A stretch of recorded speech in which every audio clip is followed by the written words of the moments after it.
Aha.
111, sveiki.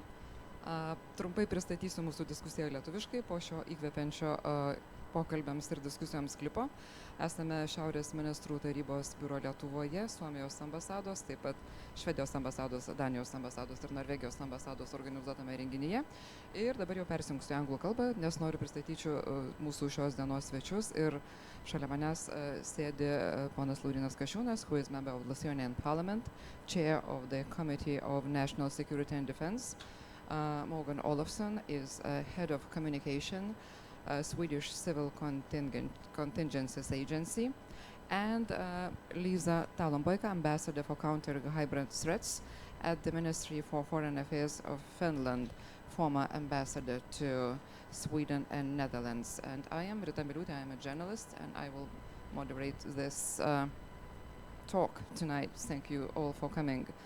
Our topic is how to create a resilient society, and I would like to start with a question for Laurynas. What is resilient society actually? What it means? What should be able to make, and when it starts? Thank you very much. Good afternoon, good evening. Not easy answer, because it's an academical concept, resilient society. We need to have some criteria. In different geopolitical contexts, we can have different models. But of course, maybe I will tell you how I see Lithuanian vision, road to the resilient society. So first of all, 1 month before the war, we have a social survey on with a question, will you defend Lithuania? And it was quite good results. 77% of Lithuanian population said that in one and another way we will defend. The problem was always answering the question, how to do it? Where is your place? Because as you know, we do not have compulsory conscripts, and we have professional regular army, and this is the question end. What's next? So when I became the chairman of committee, I started to talk about comprehensive security approach, whole government, whole of society, or total defense concept. What does it mean? Between the parties, we do not agree on compulsory conscription, as in Israel, for example, and in Finland, as I understand. So we need to find some other multidimensional domains for people who want to be a part of our security and defense. So we have a professional regular army. We have 104,000 people who had a duty in the army. So it's a possibility to work on organized reserve, as in Finland. From this 104,000, only 24,000 are active reserve. But they are not organized with the resources, with the defense plans, and so on. So I'm a little pushing our MAOD, our planners in governmental level to make moves on organizational reserve. So regular army plus reserve with organized reserve. Not all of us will be in the army, so we should find another place. That's why we started to talk about development and reform of our rifleman union. It's non-governmental association. It's I would say a possibility for everybody who have some specific capabilities to find his role in the defense. We have combat-ready riflemen, but we have commandants riflemen, but also people who are good in IT, engineering, medicine. They should also have a possibility to have their role. You know, that's why we are talking about reform, amendments in the laws, creating the teaching exercise center in the rifleman union, and so on and so on. So it's this idea to go deeper to the society. My vision is to include at least active part of a society in the multi-domain structures. At least 200,000 or 300,000 people in Lithuania who always ask how I can contribute could find its role. What we did already, quite good. We started to implement commandant systems. We have 60 municipalities. CHOD, our head of our army, appointed in every municipality a commandant, which in wartime would take the control over municipality. It's a backup system. You have some troops, riflemen, people, gun owners who are not riflemen, independent guys, you know, but they, in the exercises, preparing to defend strategic objects in the municipality, you know, infrastructure, like a backup of the army. So we're moving forward here. I'm very happy, but we have some progress here. Another thing what we should also start to do is preparedness for the resistance ROC model, resistant operation concept, which is very popular in the United States of America. So it means not the only army should be prepared to work on the resistance circumstances when it's a partly occupation, you know, situation, but also society. So Rifleman Union will be a platform where people can be taught, exercised for the resistance. In this case, we have some arguments, some discussions. If you talk about this resistance, so you mean you can be occupation, and saying, look, it's a possibility to include people and to deter the enemy. But every citizen of Lithuania will defend, will fight. So it's just a few things what I wanted to say, what we are trying to do now. So it's like a multi-dimensional, multi-domain security system for the at least active part of society. Lithuanian historical moments shows that the breakthrough, even Sąjūdis, was able to have a success story when at least 10% of society were engaged. And I think it's good numbers for showing our enemies in the East what we are ready to fight. But of course, it's structures. The most important thing is will to defend. The occupiers, the enemy wins not only when they raising their flags, but when they break your will to defend. So the will to defend and empowering it to find a way how to make it stronger is also our top priority, what we are doing now also in the education system, including in our secondary schools some courses. In the June, every 9 or 10 class pupils should have some courses. It means skills, but also ideas to defend the country. Thank you. Thank you. Morgan, I would like to ask you, because Lithuanians used to learn from the good practices from Nordic countries, which is good, I'm glad with that. Can you share your opinion, what was success in Sweden, and what we should avoid not to repeat mistakes if those were made in Sweden? Well, I think Swedes have a lot to learn from Lithuanians, to be honest. We have had peace for over 200 years and have had an independent society country next year for 500 years. So, I mean, you stood and defended your country and you have done it many times. But to mention one particular moment was in January 91. We need to learn from you and from Finns who defended their freedom not long ago. So, saying that, I'm very humble because I don't think that we can teach you, but we can learn from each other. Saying that, I think the biggest mistake is to have too early jump to conclusions like we did. We dismantled our total defense in the 90s and particularly in the 2000s. We didn't realize until now, basically, how bad things were.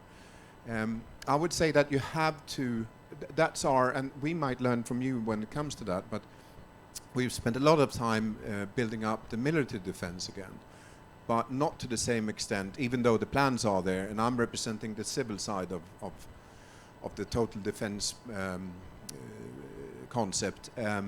We haven't spent as much time and money on the civilian side of how to create a civil defense.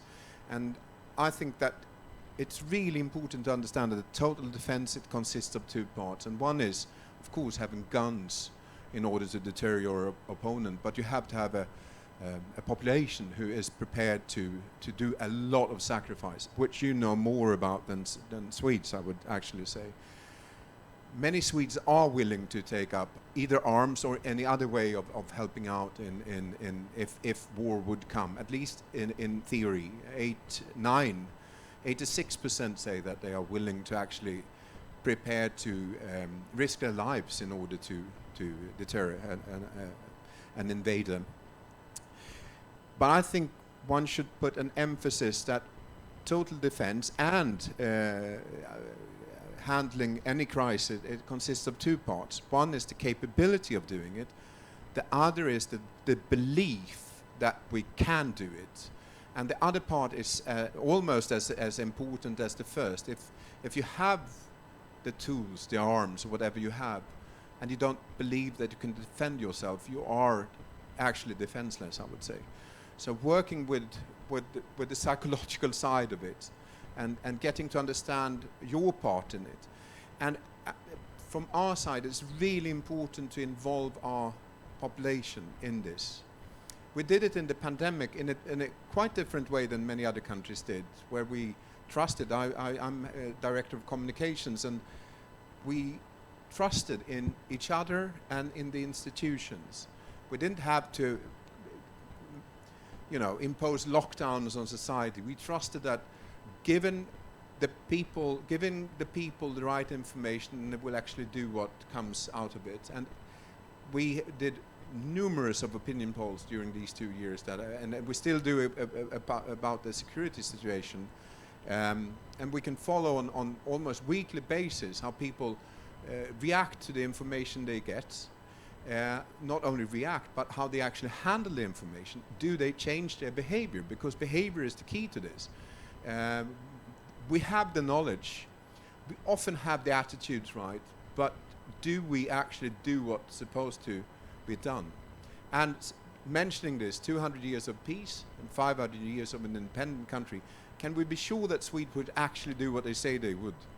Well, the pandemic showed that giving them information, it actually made 8 out of 10 following the recommendations, even though they were not mandatory, even though there was no one went to jail if you didn't wash your hands or if you didn't follow the other recommendations. And that is I would say that's top notch. And it is easy for us, and it goes for Finland as well. We have a high trust in our institutions and a high trust in each other as human beings. And I would say if something could be, and I don't know how that lesson is to be done, but together we could work on it. How do you create a society where you actually trust each other and a society where you actually trust your institutions? Because we know from research, and we do quite a lot of research into behavioral studies into this, that in order for an individual to follow an institution, the individual needs to trust in that institution. And we put quite a lot of burden on each and every Swede out there and everyone who were within our borders. And in order for them to make that sacrifice, for instance, I didn't go to my favorite uncle's funeral. I could have done it. No one would have prevented me from doing it, but I didn't do it. My cousin, her father who went there, I had to look her in the eyes and say that I can't go to your father's funeral because of the recommendations. And of course, as part of the institution, that was something I sacrificed for my job as well. But I would have done the same as an individual. But taking that toll on each and every individual, you need to be sure that the institutions, the politicians, do their share. Otherwise, it's impossible. And yet again, total defense is capabilities and getting people to believe in the capabilities that we have together. So you have to work, and I think that is, I'm holding up here, you have a brochure in Lithuania as well, I know. This was given out to every household in 2018 by my agency. And this is creating the basic sort of capabilities. If you can follow the recommendations, I have a few copies here. You're happy to take a copy. First served, first take. But work with the population and look at it. Very good, sir.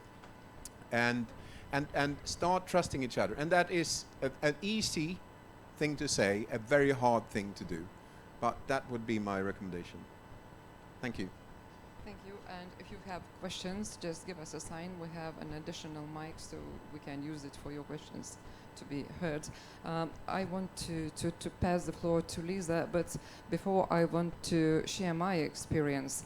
This morning I shared the link of this event, topic and so on.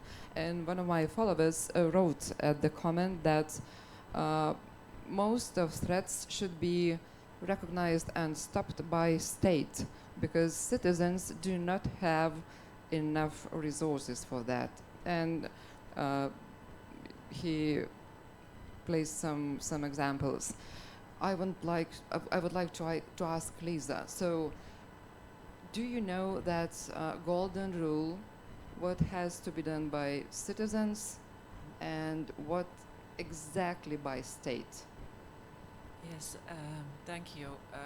To begin with, I think because of our history and geographical location, we have the conscript army. So that takes care of the military side, and of course, like in any other country, and many countries now, we are increasing the preparedness on the military side. Then on the society, what is governments doing, and or authorities, organizations, and what is individual. First, I think the governments must see that the society is united, that there are no big holes or differences in the society, because the more united you are as a society, and there comes also in the trust, the more stronger you are to defend whatever threat it is, whether it's migration or misinformation or cyber attacks or election interference. You know, these are all these hybrid threats that can hit us. So that's governments have to take care of the society. Apart from that, we have a system in Finland where our National Emergency Security Agency is having a very big organization, companies, newspapers, organizations, to train and to involve them in the whole of society approach to security and protection. Then also we have a training program. I think that's the National Defense College, who trains both locally and at the national level on a 3-week course about tens of thousands of decision makers, local actors, journalists, civil servants, even church people. So it's a system that we have created. I'm born 61, and this system was built up 61. At 61, so it's pretty old actually. But I can live with that. I am happy it exists since 61. Individually, I think education is a key. The more a person can make a difference between facts and fake, the stronger his or her own capability is to take care of himself or herself, family, municipality, work, whatever is needed for people to feel good. For example, this media literacy is something we work a lot. We have a whole program that starts from kindergartens, goes to schools, goes to universities, goes to chief editors. We discuss with them. So this is, I think, one thing we have learned with this crisis now in Ukraine, what all the news there are, and they are spread through social media. Lying is not a crime, but it can do a lot of harm. Thank you. Thank you. Any questions from the audience? Not yet. Oh, okay. Resilience is an expensive thing, right? How do you bring your communities with you to pay for it, Morgan? Oh, that is a very good question. I think first and foremost, one has to be transparent by the fact that we will never, ever be prepared to pay for avoiding every crisis, because it will be horrendously expensive. And the sacrifices we would do in order to, you know, avoid everything would be a very miserable life. Crossing a zebra crossing in the street, for instance, should be avoided in that case because it might happen an accident, if you follow my thought here. So I think one part of it is to understand that we don't live in a perfect society. There will be accidents, there will be crises. Unfortunately, Russia and Putin has showed us that yet again there will be war. I would absolutely, you know, I shiver from it, but I would absolutely want to avoid all of this. But we have to admit to ourselves that it's not possible. The risk if we try to do that is that we will lose the belief in the capability. Because it is about the gap here. The gap that every citizen in that case expects from society. If we say that we can avoid all the crises, can you imagine how the distrust that will stem from that the day the crisis hits? So I think the first step is actually to admit that we cannot prevent all crises. We will do our uttermost together as a society, the Finnish way is the Swedish way as well, to minimize, try to avoid the crisis that we can avoid and minimize the consequences of the ones we can't. But I think strongly that we should not pretend that we can create a perfect society. It has been tried from time to time by human beings to create perfect societies. It often ends with burning books and people. So I think that's the start. The next is to be, if we can transmit that message and get an understanding, because we live in a society now where the simple message, the simple solution to the complex problems is what is being put forward by many, both authoritarian and the dictators around. And we have to admit the complexity of society. So the next question is then, when you work on this, to be transparent on what are our capabilities in this case, and be open with what is expected of you as an individual. There is a contract between us working for institutions and the individuals. If you can make that as it's not going to be like, you know, something written on a paper, but if you can make that, you know, on an abstract level, an understanding what is expected of me as an individual, of me, of my family in a crisis, and what will government or institutions, private sector and civil society, what will they do? I think that is the basis to work on and make that as transparent, as obvious as possible, because then we avoid, you know, the mishaps and the expectations that are not met. There will be problems anyway, but doing that as a contract, I think, is very important. Do not feel guilty if you have any remarks. So, about the resources to the defense, you know, I remember 12 years ago I was advisor to the Speaker of Lithuanian Parliament, Madame Dekutienė. She's retired now, but, you know, fantastic politician. And, you know, at that, it was an economical crisis situation. And I remember when some people, diplomats from the United States were coming to us and asking, you so many talks about Russian threat, why are you paying of 0.8 to the GDP? And it was not comfortable to answer this question. You know, and we went with Madam Speaker to Estonia, which maintained 2% even at the crisis situation. And my speaker asked Estonian speaker, Ene Erma, you know, at that time, how you convince your people, your society, in the crisis situation to keep 2% of GDP to defense? And she said very simply, we don't want that our pensions would be paid by Russians. I mean, very simple. So I'm all the time answering the same in this case, for this question. Thank you. Lisa, do you want to add something on this?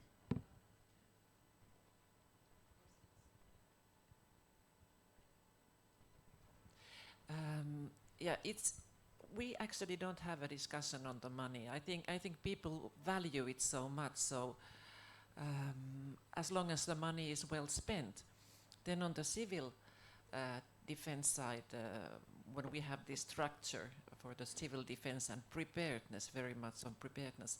The companies are willing to help, not by giving money, but by getting involved in the work, for example, when it comes to stocking or medicines or something.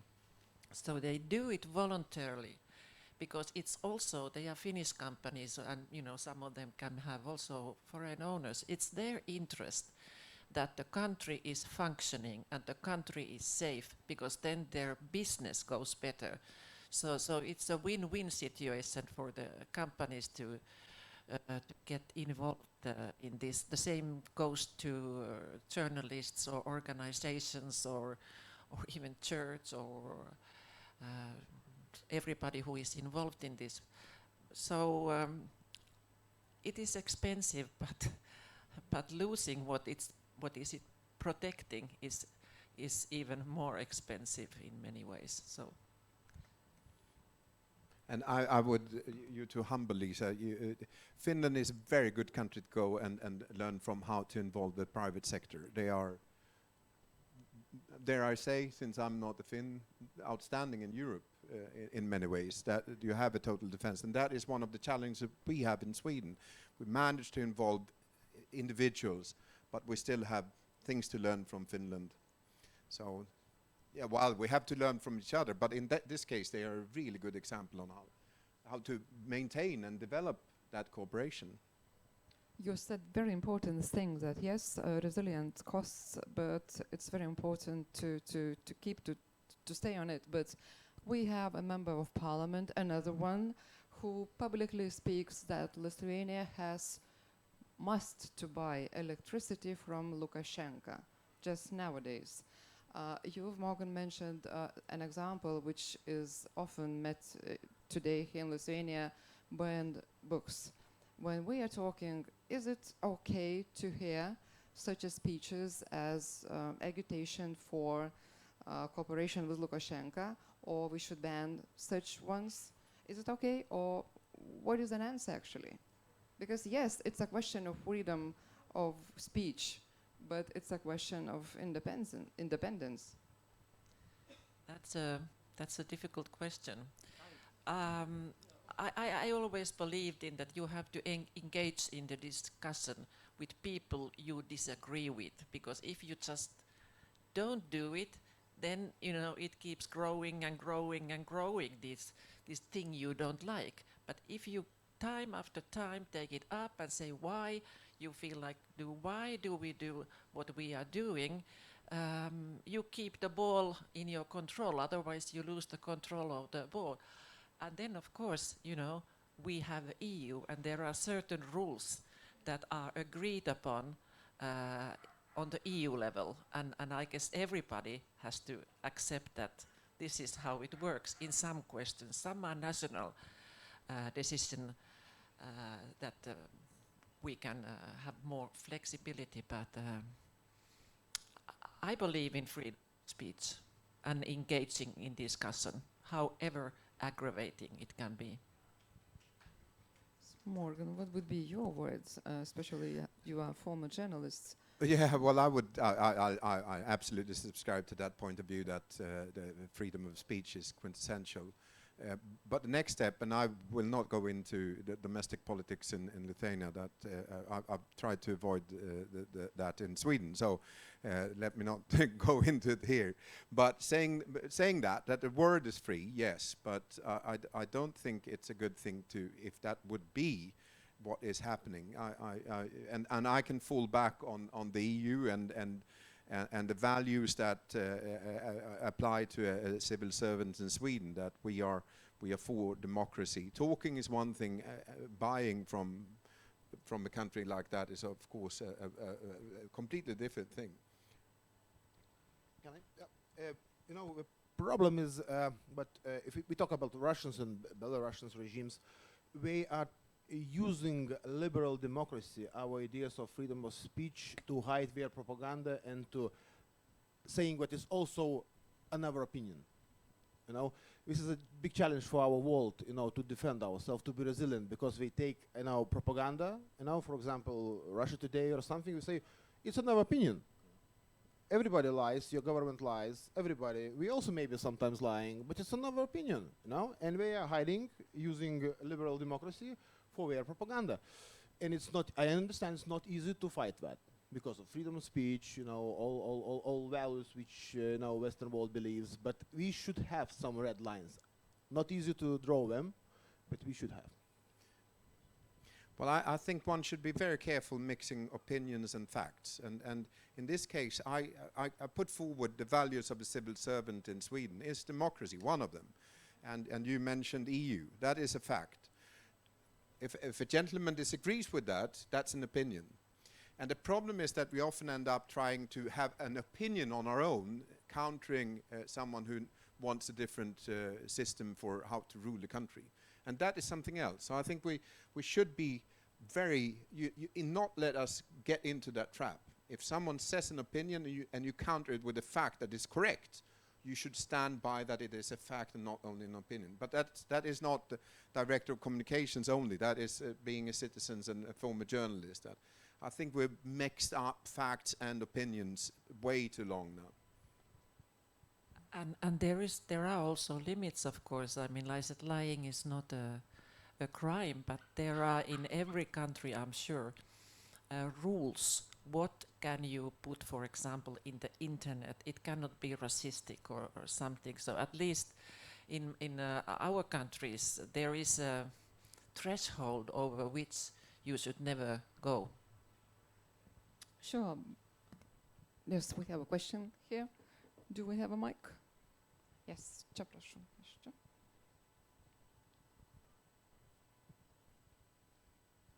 Hello. Hello. I would like to ask more about the resilient society from the trust point of view. I was doing my master's in Denmark, in Copenhagen, and I asked my colleague, just wait 30 years and we'll get to your level. And she laughed because she said it takes 400 years to build a trust. But you know, I wanted to ask, maybe it's to Lisa's point, that education is the key. We have many contradicting messages in the public arena. We have this liquid evil that, you know, goes in propaganda phases and goes in United States. We also see the right-wing populist movement. But if we concentrate more on critical thinking and developing this ability of our students and society to have really consistent and critical evaluation of these contradicting messages, maybe that's the key. Education is the key, because we also have a discussion here in Lithuania that some schools should be closed because they are in rural areas and maybe they're not efficiently organized in terms of electricity costs, maintenance costs, and so on. But school is way more than just electricity costs, and you know, it's in some areas I saw myself that when you close the school, the entire community collapses. So yeah, I want, like, maybe Lisa, if you could expand on that, your example in Finland, what role education plays in building stronger community and then bringing this critical thinking that could shield from contradicting messages. Yeah, thank you. Yeah. You know, we are quite a small country. We don't have oil. So the only thing or resource we have, maybe a little bit forests, but it's between our ears. That's our strong point. What we can, how we can do it, how do we dare to do it. So it's a survival question for Finns to have a good education system, and that needs, of course it needs money, but the money comes back 1,000 times, you know, in a life of a person. You have to have good teachers, teacher education, respect of teachers. So I think because it's the teachers that work with the kids and make them adults during their school years, apart from parents, of course. Then also this critical thinking. I mean, these yes men or yes women are dangerous. They just say yes, yes, and they never say that I don't think like that, or should we do like that? So you have to dare to open your mouth and give your opinion when it's needed, and you know, not in a polite way. There is a country in Europe, not Finland, where there is a saying that when a child starts talking, it's not mama or papa or kaka or something, it's why. That's the first word, why. And that was, it's a little bit exaggerated, of course, but that was somehow, for me, quite an interesting word this child is saying, because he or she doesn't take for granted everything, but wants to know why we do this. Thank you. And there's one question. Sayed line. Thank you. Hello, my name is Sharunas. When I think about resilient society, I think not only about society which is ready to defend its country or the territory, but to me this is also a society which is ready to defend its values. And in our case, most probably we're speaking about democracy, freedom of speech. In your opinion, and life shows that threats to the values are much more common than wars. We see the authoritarian regimes appearing in the neighborhoods all the time. Do you think this is a part, I mean, strengthening this kind of resilience is a part of what you call the total defense? And if yes, what should be done to strengthen this resilience? Thank you. To whom do you address your question? To all Really, of the talkers? anyone who would like to comment on this. All of them will take it. Yeah, I think all of us would like.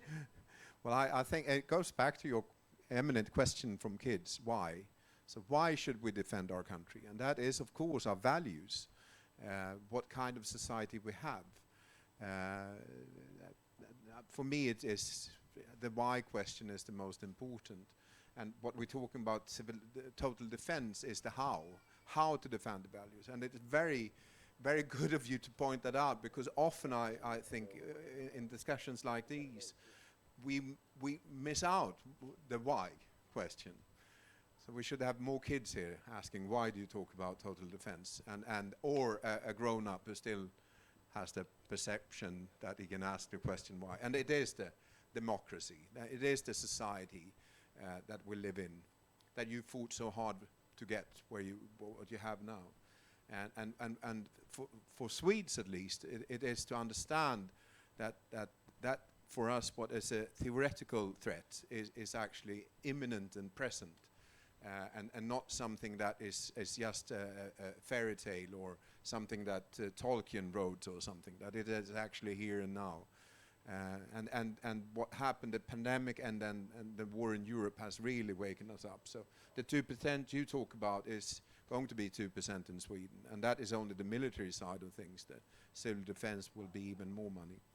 So, but we should always talk about why we defend things, not only how. So, thank you. Just bring in another dimension, and that's the the global community.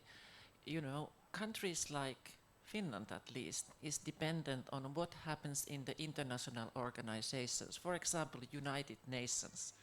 If that system is not working, it will be very bad for small countries, for countries who believe in rule of law, in having equal opportunities, in defending good life for everybody, whether it's water or education for children or saving,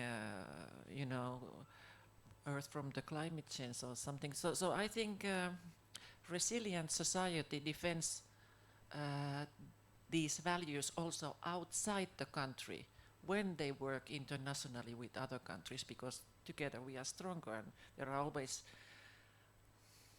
people or somebody who wants to spoil the whole international system, and it's not good for us. Thank you. Very good questions, because we have a culture wars everywhere in Western world. it's not already unique, but it's a very difficult situation. If you look at United States, we can ask how many Americans we have now, because of culture wars. Two people in the same family does not even sometimes talk about politics because it's hard even to talk about it. So the most important thing, I'm conservative politician, but the most important thing, when you debate, you have discussions inside of a country, you have political opponents, ideological opponents, but the most important thing, not to make them enemies. You can keep them as opponents, you can try to convince them, you can mobilize your base of supporters, but not to make your opponents as an enemy. If you put him as an enemy, you trying to throw him from your statehood. So this is, my idea is to find the national idea, national identity, in where very conservative young person who is visiting every Sunday the church could have the common ground with a Freedoms Party, very liberal party here, supporter. This is the idea, to have some ground, even at different political spectrum. But if culture wars in the United States, we can have it more comfortably comparing with us, because we have neighbors which can use their culture wars, expanding their influence here. And what I want to say, 20% of our society still believe that Soviet times was better than independent Lithuania. Not because of only Soviet times welfare system or something like that. It's because of young days, it's because of nostalgia, it's because of socialization, because of family, young days, and so on, yes? But the problems is that sociologists of Lithuania, they saw that if you have Soviet nostalgia or nostalgia to Russian world, so-called, you are also confirming Putin's actions in the political field. So it's already a question of national security. And then I tried a little bit get more on this fighting propaganda thing. And when you going to a forest and more woods, we're asking how to how to defend us from the Russian propaganda. And we have a communication theory, which shows let's ban their channels. I like sometimes to ban their channels. We ban some of their channels, and we keep it, and we will keep it, I hope. And there are evidences that it works. For example, was a survey in the United States, 100 people, which was democratic views. With democratic views, they were forced to watch Fox News, and 36% of them started to vote for Republicans. Sometimes, yes, communication theory works, and you should ban sometimes. So yeah, it's like evidence that it works. But there are resonance theory, which makes everything much more difficult. Even in our surveys, we showed that very educated people in Lithuania will want to watch Russian TV channels. And we're asking why. It means not propaganda finding them, but they are trying to find the news, okay, not news, propaganda, which helps them to confirm their internal beliefs, which were formed from family, old times, Soviet times, maybe social status change, and so on. How to fight with that? It's so difficult because you should change the whole internal beliefs of our part of our society, which still think that Russian world is like closer to them than the independent West, and democratic West. So this is the biggest challenge. You should change their social status to create the welfare system, to keep them in the game, not to be the global losers, and so on and so on. It's difficult. It's not only informational policy. It's not only cultural policy. It's also economy. It's social things, and of course, Nordic countries is an example. You have very strong so-called middle class. Because really, middle class is like a cornerstone of stability, of a statehood, of a resilient society. And what we have to do here in our country to make it this so-called middle class stronger and stronger. Any questions from audience? Okay, I have one. All of you were talking about trust into institutions, we can't say that people here in Lithuania trust institutions very. Yes. Is there any ways to build civil society without trust into institutions? Well, I think Governments. one has to dare to trust each other. Otherwise, trust is goes both ways. In order to get trust, you have to show trust. And you cannot sort of like start with just building institutions and waiting for everyone to trust them before you tell people, please do your share. You have to work with them, and I have no, grand plan for how to do that. But you have to start trusting people. So and I think it's easier then to reform the institutions in order for them to trust people, than to somehow convince people to start trusting the institutions on beforehand. But I think you have to build trust by showing trust. Yeah, I think that's a very clever point, that trust goes both ways, and I think the trust must be earned.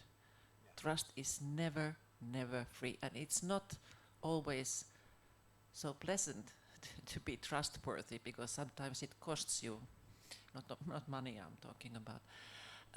Then I think last thing is that you have to be transparent.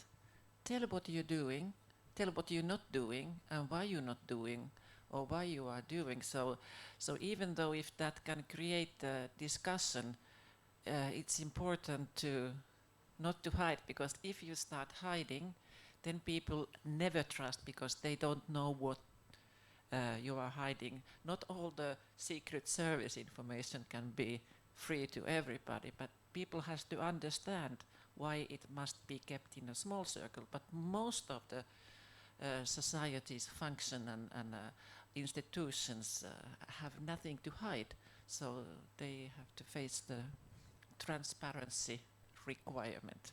Thank you. Yeah, we had some problems in Sweden with other institutions. Well, actually within my own, where one of the causes for not being transparent was we should not worry people. So, and worrying for people, and I picture this, and it's a harsh model, but if I look at you, Lisa, and there's a lion behind you, or a tiger, or whatever, I should worry her a bit, shouldn't I? Yeah. And it's the same if there's a problem in society. Well, I would warn you as well, I promise. It's the same in society. If you see a risk for something to malfunction, or a threat from another country, I think one should worry people. And worrying is actually a very strong force within people in order to change something. But we could see it, and we have done research on this, and it is very obvious from behavioral side of point of view that people need to actually be worried. One should not worry people unnecessary, that is by lies or disinformation or things like that. But if it is a clear and present danger for a person or for a society, you have to be forward.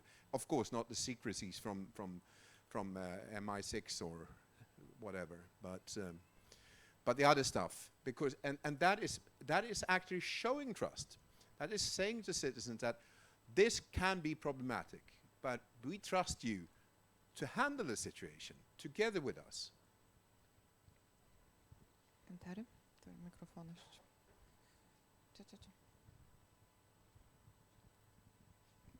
Hello, my name is Grožvydas, and this question would be from the both things that Kasčiūnas mentioned, that there's this 20% of people that miss Soviet Union, and also regarding the education, that we have this maybe problem in Lithuania where people that were born in Lithuania here, and they live in these Russian families, and they don't know Lithuanian language because they only live in that bubble, and they go to Russian schools where they are comfortable of still living in that bubble. And this, they grow up, they go to a workplace also from that bubble, and they keep there listening to the Russian news, and they're making that 20%, which is also maybe the problem of the think with education that they are comfortable there with their Russian language and not trying to be implementing in our country. So I know this is a maybe should we still keep Russian schools because of that at these part of times? I'm not saying to ban them, but shouldn't we try to change something about that? Oh yeah. Okay. Just ban It's them. recording, yes. Okay. Yes. Okay. You know, I was initiator of expanding Lithuanian language teaching in the minority schools all the time. What we have now, we have only course of citizenship and Lithuanian history and Lithuanian geography, which is like obliged to teach in Lithuanian in national minority schools. If you look at Latvia, of course, it's different situation. As you know, we have different geopolitical situation. I mean, in internal because of minority size and so on and so on. We gave citizenship when we re-established independence for all. As you know, Latvians, Estonians, they made different rules. So we started to implement this national language more and more in national minority schools. So now we have 100% except native language. So I propose to at least to have 60% Lithuanian teaching in minority schools 4 years ago. You know, as Latvia was this rule was before. And of course, it's, as you know, hard to have a political will to do it. So I really agree with you, it is a problem, a big problem. But I don't see, I know what it can be a strategy, but I don't see any real attempts to implement it. The reason, not only Russian schools, but as you know, is the Polish schools. And the Polish factor, geopolitically, for us, is also very important. And as you know, Poland is very always sensitive on our, their diaspora questions. That's why there is, we have a complicated situation. But I'm with your ideas.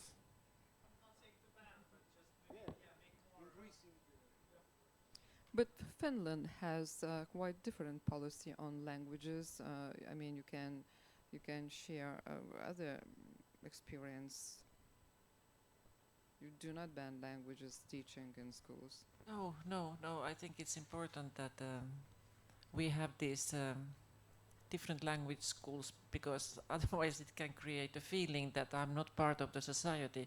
Of course, they teach also Finnish, but I forgot to say one thing, and that is language training as such, because it's very important that people can read maybe some other newspapers than their own country's newspaper, and that's why it's good to know, some other languages. And then about the propaganda, many countries have now, during the Ukrainian war, started sending Russian-speaking news from independent news channels. Of course, we cannot know how many people listen to them, but at least newspapers and radio has sendings and articles about what is happening and how we see it.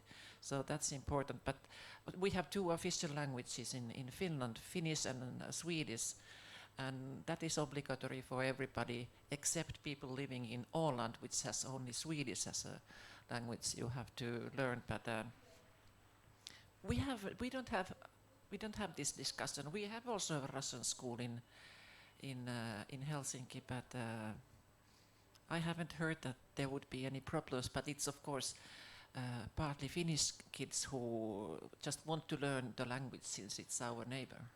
Thank you. Do you think it would be useful to keep teaching of Russian in secondary schools, Morgan? For Lithuanians, I mean. Oh, I think I've been very forthcoming with my beliefs apart from being a civil servant, but here I think it ends actually. I don't think I should go into how you do with bilingual schools or not, actually. I understand the problem. Okay. Any questions? Okay, here and here. Okay. Hello, my name is Kamal, and I'd like to ask one question. But before that, I just want to make a point about the freedom of speech. Like, because I've heard that freedom of speech should be, of course, there all the time. Like, it should be, everyone should have the platform to speak. I'm from different identities, let's say French, Black African, Muslim, and now I have a kind of Afro-Russian Muslim little girl. So what I'm trying to say that the extent of freedom of speech has an impact on our bodies, on our psyche. So it's not like, it's not just an intellectual exercise that we do when we say freedom of speech. So that's one point I have to say, that it has an impact. It has a great impact. So I think platforms should be kind of ethical in a way that it preserves the mental health, at least, of those who are concerned about populist discourse. And I'm from France. I know what it is. I know the ravage, the terrible impact that it creates in communities, Black communities, Muslim communities, women as well. So that's a point that I wanted to say. But also my question is, how do you construct a national identity without othering, without demonizing communities? Because it seems like the whole trend in Western Europe, and that's what I start to see more and more living here in Lithuania for now 3.5 years. So how do we set the limit? Because I also heard about walls being constructed, or the idea of walls. It's a kind of militarization of the society, just like Israel and other places. How do you make this?